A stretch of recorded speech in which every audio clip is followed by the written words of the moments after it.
নমস্কার, একাদশ শ্রেণীর আমার প্রিয় ছাত্রছাত্রীদেরকে স্টাডি অফ হিস্ট্রিতে স্বাগত। আজ আমি তোমাদের ইতিহাস বইয়ের সেমিস্টার 2 এর ইউনিট 5 থেকে একটি গুরুত্বপূর্ণ প্রশ্নের উত্তর তুলে ধরব। প্রশ্নটি হলো, সামন্ততন্ত্র বলতে কী বোঝায়? ইউরোপের সামন্ততন্ত্রের বৈশিষ্ট্যগুলি লেখো। অর্থাৎ তোমাদের এই অধ্যায় থেকে অর্থাৎ ইউনিট 5 থেকে 8 নম্বরের প্রশ্ন হবে না। তোমাদের এই দুটো প্রশ্ন তোমাদের 3 বা 4 হিসাবে আসতে পারে। ঠিক আছে, যাই হোক না কেন, তোমরা ভিডিওটি স্কিপ না করে অবশ্যই শেষ পর্যন্ত দেখো। আমি আগের ক্লাসগুলিতে তোমাদের সামনে বিভিন্ন নোটস, তোমাদের ফাইনাল সেকেন্ড সেমিস্টারের সাজেশান তুলে ধরেছি। এখনও পর্যন্ত যারা ভিডিওগুলি দেখে উঠতে পারোনি বা যারা আজ আমার চ্যানেলে নতুন, তারা চ্যানেলটি সাবস্ক্রাইব করে পাশে থাকা বেল আইকনটি অল করে নাও, তাহলে তোমরা ধারাবাহিক ভিডিওগুলি পেয়ে যাবে। তাহলে আজকে শুরু করছি। দেখো, সামন্ততন্ত্র বলতে কী বোঝায়? 4 নম্বরের প্রশ্ন হতে পারে বা 3 নম্বরের প্রশ্ন হতে পারে। ইউরোপের সামন্ততন্ত্রের বৈশিষ্ট্যগুলি লেখো। ঠিক আছে, প্রথমে তোমরা সামন্ততন্ত্র বলে একটা পয়েন্ট করবে। রোমান ও জার্মান সমাজ ব্যবস্থার মিশ্রণ এবং নর্থম্যান, মুসলিম ও হাঙ্গেরীয় আক্রমণের আঘাতে পশ্চিম ইউরোপে যখন মানুষ এক চরম হতাশা ও গ্লানিতে নিমজ্জিত, মধ্যযুগের সেই তমসাচ্ছন্ন অধ্যায়ে সামন্ততন্ত্রের উদ্ভব ঘটেছিল একথা স্বীকৃত। মূলত একাদশ থেকে পঞ্চদশ শতাব্দী পর্যন্ত ইউরোপে জমির মালিকের সঙ্গে প্রকৃত দখলদারির বা জমিতে শ্রম প্রদানকারী ব্যক্তির সম্পর্ক যে বিধি ব্যবস্থার দ্বারা নিয়ন্ত্রিত হতো তা সামন্ততন্ত্র বা ফিউডালিজম নামে পরিচিত। তারপরে তোমরা পয়েন্ট করবে সামন্ততন্ত্র শব্দের উৎস। সামন্ততন্ত্র বা ফিউডালিজম শব্দটির উৎস ল্যাটিন শব্দ ফিউডালিস এবং ফরাসি শব্দ ফিউডালিতে। এবারে তোমরা পয়েন্ট করবে সামন্ততন্ত্রের সংজ্ঞা প্রসঙ্গে বিভিন্ন ঐতিহাসিকের মতবাদ। অর্থাৎ তোমাকে যেটা চাওয়া হয়েছে প্রশ্নে, যে সামন্ততন্ত্র বলতে কী বোঝায়, সেই সামন্ততন্ত্রের সংজ্ঞা প্রসঙ্গে বিভিন্ন ঐতিহাসিকগণ বিভিন্ন মতামত প্রদান করেছেন, তা আমরা নিম্নে আলোচনা করব বা দেখব। প্রথমে রয়েছে বোলাভিয়ারের মত।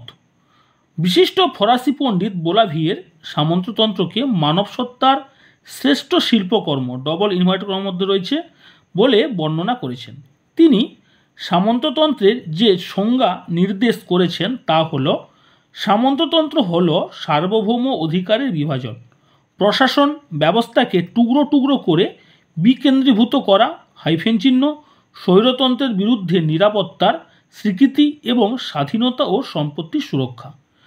পরের ঐতিহাসিকের মত মন্তেস্কুর মত। ফরাসি দার্শনিক মন্তেস্কু বলেন যে, ডবল ইনভার্টেড কমা শুরু, সামন্ততন্ত্র হলো এমন একটি বিষয় যা জমিকে কেন্দ্র করে গড়ে উঠেছিল। তার মতে ইউরোপে জার্মানদের অভিযানের ফলেই সামন্ততন্ত্রের উদ্ভব সম্ভব হয়েছিল। তিনি সামন্ততন্ত্রের সংজ্ঞা প্রসঙ্গে বলেন, নিচ থেকে উপরের দিকে ক্রমশ বৃদ্ধি পাওয়া সরকারি অধিকার ও ক্ষমতার বিভাজিত কাঠামোই হলো সামন্ততন্ত্র। তারপরে পয়েন্ট করবে মার্ক ব্লক ও স্টোবাস এর মত। মার্ক ব্লক তার feudal society, French rural history and easy on it's basic characteristics নামক গ্রন্থে সামন্ততন্ত্রকে ভূমির সঙ্গে যুক্ত একটি ব্যবস্থা বলে বর্ণনা করেছেন। তিনি বলেন, যাজক ও অভিজাত শ্রেণীকে নিয়ে ম্যানর ব্যবস্থাকে কেন্দ্র করেই যে আর্থসামাজিক ও রাজনৈতিক ব্যবস্থা গড়ে ওঠে তা হলো সামন্ততন্ত্র। স্টোবাস বলেন, সামন্ততন্ত্র হলো এমন একটি ব্যবস্থা যে ক্ষেত্রে রাজনৈতিক ও অর্থনৈতিক ক্ষমতার ক্ষেত্রে ভূমি প্রদান। তার মতে সামন্ততন্ত্র বলতে বোঝায় ইউরোপে জমির সত্ত্বকে কেন্দ্র করে একদিকে রাজা, অন্যদিকে ভূস্বামী এবং অধস্তন প্রজাদের নিয়ে যে রাষ্ট্রীয়, সামাজিক, সামরিক এবং অর্থনৈতিক ব্যবস্থা গড়ে উঠেছিল তা সামন্ততন্ত্র নামে পরিচিত। নেক্সট পয়েন্ট কার্ল মার্ক্সের মত। কার্ল মার্ক্স তার ক্যাপিটাল গ্রন্থে সামন্ততন্ত্রের সংজ্ঞা প্রসঙ্গে বলেন যে সমাজ ব্যবস্থায় শাসক শ্রেণী স্বাধীনতাহীন শোষিত শ্রেণীর কাজকে ব্যবহার করে হস্তশিল্পের মাধ্যমে শিল্পজাত দ্রব্য উৎপাদন ও কৃষিকাজ করে পণ্য উৎপাদন করে তাকে সামন্ততন্ত্র বলে। নেক্সট পয়েন্ট মরিস ডবের মত। মার্ক্সবাদী ঐতিহাসিক মরিস ডব তার studies in the development of capitalism গ্রন্থে বলেন, ভূমিদাসত্বের সঙ্গে সামন্ততন্ত্র ছিল সমান অর্থবিশিষ্ট শব্দ। এছাড়াও তিনি সামন্ততন্ত্রকে একটি উৎপাদন ব্যবস্থা বলে অভিহিত করেছেন। তারপর তোমরা শেষে একটা প্যারা করবে, উপরোক্ত ঐতিহাসিকদের সংজ্ঞাগুলি ছাড়াও ইংরেজ অর্থনীতিবিদ অ্যাডাম স্মিথ তার দি ওয়েলথ অফ নেশন গ্রন্থে, এম পোস্টান তার দি মেডিয়াভেল ইকোনমি অ্যান্ড সোসাইটি গ্রন্থে, প্যারি অ্যান্ডারসন তার passage from antiquity of feudalism গ্রন্থে বিশেষ মতামত প্রকাশ করেছেন।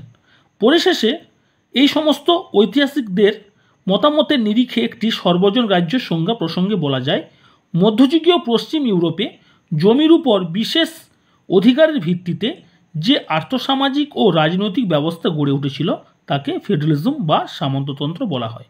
তাহলে এটা তোমাদের প্রথম পার্ট, অর্থাৎ সামন্ততন্ত্র বলতে কী বোঝায় 3 নম্বর বা 4 নম্বরের প্রশ্ন হলে তোমাদের এতটা পর্যন্ত বা তোমাদের এইটুকু লিখতে হবে। ঠিক আছে, এবারে আমরা আসবো যে সামন্ততন্ত্রের বৈশিষ্ট্য।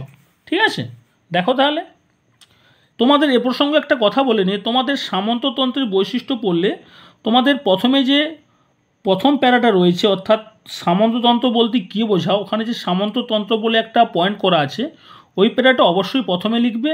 লেখার পর সামন্ততন্ত্রের উৎসটা ওই প্যারার সঙ্গে তোমরা যোগ করে দিতে পারো। ঠিক আছে, দিয়ে লেখার পর তোমরা বৈশিষ্ট্যগুলো লিখবে। একদম তোমরা ডাইরেক্ট একদম বৈশিষ্ট্য লিখতে আসবে না, তোমরা ওখানে সামন্ততন্ত্র কাকে বলে লেখার পর তারপরে তোমরা এখানে বৈশিষ্ট্য শুরু করবে। ঠিক আছে, তা দেখো তাহলে সামন্ততন্ত্রের বৈশিষ্ট্যগুলি নিম্নে আলোচনা করা হলো।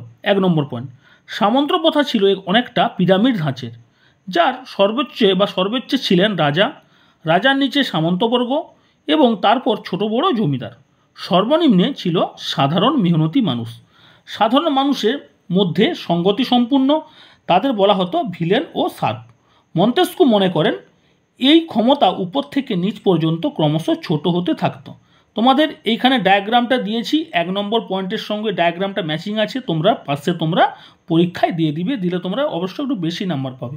দেখতে ভালো লাগবে, যে সে খাতা দেখবে তারও ভালো লাগবে, সে বেশি নাম্বার দিতে পারে। ঠিক আছে, আচ্ছা এবার আসবো কি আমরা 2 নম্বর পয়েন্ট। সামন্ততন্ত্রের আরেকটি বৈশিষ্ট্য হলো জমি অধিগ্রহণ ব্যবস্থা, যার উপর সামন্ততন্ত্রের ভিত্তি নির্ভর করত। ব্যক্তির সামাজিক ও আর্থিক অবস্থা নির্ভর করত সে কী পরিমাণ এবং কীরূপ জমির মালিক তার উপর। যে জমি তার অধিকারে আছে সেই জমির উপর তার সরকারি পদও নির্ভর করত। ঐতিহাসিক মেয়ার্স সামন্ততন্ত্রকে জমির বন্দোবস্তের উপর রচিত এক ধরনের সমাজ ও শাসন ব্যবস্থাকে উল্লেখ করেছেন। 3 নম্বর বৈশিষ্ট্য, সামন্ততন্ত্রের আরেকটি অন্যতম বৈশিষ্ট্য ছিল যে এই ব্যবস্থায় সামাজিক শ্রেণীগুলি দুভাগে বিভক্ত হয়ে পড়ে, শাসক শ্রেণী ও শোষিত শ্রেণী। যারা জমির মালিক তারা শাসক শ্রেণীর এবং যারা ভূমি চাষ করত তারা শোষিত শ্রেণীর অন্তর্ভুক্ত। জমি ছিল সামাজিক কাঠামো নির্ধারণের একমাত্র নির্ণায়ক। শোষণমূলক কর ব্যবস্থা সামন্ত যুগে প্রচলিত ছিল। 4 নম্বর পয়েন্ট অর্থাৎ 4 নম্বর বৈশিষ্ট্য, সামন্ততান্ত্রিক শাসন ব্যবস্থা ও জমি গ্রহণ ব্যবস্থা রাষ্ট্রের প্রতি আনুগত্যের উপর নয়, ব্যক্তির প্রতি আনুগত্যের উপর নির্ভরশীল ছিল। রাষ্ট্রের শাসন ব্যবস্থা যেহেতু ডিউক, কাউন্ট বা বিশপের হাতে ছিল, তাই সামন্ত রাজারা তাদের কাছে আনুগত্যের শপথ নিতেন এবং ফিউডাম বা জায়গির লাভের পরিবর্তে তাদের কর দিতেন। 5 নম্বর পয়েন্ট বা 5 নম্বর বৈশিষ্ট্য, বৈজ্ঞানিক সমাজতন্ত্রবাদের জনক কার্ল মার্কস ম্যানর ব্যবস্থাকে সামন্ততান্ত্রিক উৎপাদন ব্যবস্থার অন্যতম বৈশিষ্ট্য বলে মনে করেন। লর্ডের বা সামন্ত প্রভুদের নিয়ন্ত্রণে থাকা ম্যানরগুলি বা ম্যানর কথার অর্থ হচ্ছে বড় খামার ছিল স্বয়ংসম্পূর্ণ। ম্যানরগুলিতে কৃষি উৎপাদন হতো। ম্যানরের অন্তর্গত সকল ভূমিদাস কৃষকের উপর শাসন ও বিচার সংক্রান্ত সকল অধিকার ভোগ করত। এর বিনিময়ে ভূমিদাসরা বহিঃশত্রুর আক্রমণ থেকে আত্মরক্ষা ও জীবন ধারণের অধিকার লাভ করত। তাছাড়া তার ম্যানর হাউসকে কেন্দ্র করে ভূমিদাস ও মুক্ত কৃষকদের নিয়ে উৎপাদন ব্যবস্থা পরিচালনা করতেন। 6 নম্বর বৈশিষ্ট্য, ঊর্ধ্বতন কর্তৃপক্ষের কাছে অধস্তনের আনুগত্য প্রদর্শন হল সামন্ততন্ত্রের অপর এক বৈশিষ্ট্য। এই সময় সামন্ত প্রভুরা কমান্ডেশন নামক একটি অনুষ্ঠানের দ্বারা তার অধস্তনকে ফিক বা জমি প্রদান করত। এই সময় অধস্তন কর্তৃপক্ষ তার ঊর্ধ্বতনকে সামরিক সাহায্যের প্রতিশ্রুতি দিত হোমেজ নামক অনুষ্ঠানের মাধ্যমে। 7 নম্বর বৈশিষ্ট্য, রাজনৈতিক অস্থিরতার কারণে সামন্ত যুগে নাইট নামে এক যোদ্ধা শ্রেণীর উদ্ভব হয়, যারা শিভালরির আদর্শ অনুযায়ী জীবন অতিবাহিত করত। তারপর তোমরা বৈশিষ্ট্য শেষেই প্যারা করবে, লিখবে পরিশেষে বলা যায় যে সামন্ততান্ত্রিক ব্যবস্থায় জমিতে উৎপাদন ব্যবস্থা বৃদ্ধি পাওয়ার ফলে উৎপাদিত পণ্যগুলি বাজার পণ্যে পরিণত হয়। ব্যবসা বাণিজ্যের বিকাশ সাধনের পাশাপাশি বণিক শ্রেণীর উদ্ভব ঘটে। এর ফলে নগরের আবির্ভাব হয়, তাই ধনতন্ত্র বা পুঁজিবাদের উদ্ভব হয়। তাহলে আজ তোমাদের কাছে আমি দুটি প্রশ্ন তুলে ধরলাম পার্ট হিসেবে। 3 হিসেবে আসতে পারে বা 4 হিসেবে আসতে পারে, কিন্তু একসঙ্গে আসবে না, যেহেতু এই অধ্যায়ে 8 নম্বরের কোনো প্রশ্ন হয় না, আলাদা আলাদা প্রশ্ন হতে পারে। খুব কিন্তু গুরুত্বপূর্ণ প্রশ্ন এই অধ্যায়ের বা এই ইউনিটের। যাই হোক, তোমাদের যদি ভিডিওটি ভালো লেগে থাকে অবশ্যই লাইক করো, বন্ধুদের মধ্যে শেয়ার করো, কমেন্টে জানাও কেমন লাগলো। আজ এখানে রাখছি, তোমরা সবাই ভালো থেকো, সুস্থ থাকো। পরবর্তী ভিডিও তোমরা আবার 2-1 দিনের মধ্যে পাবে।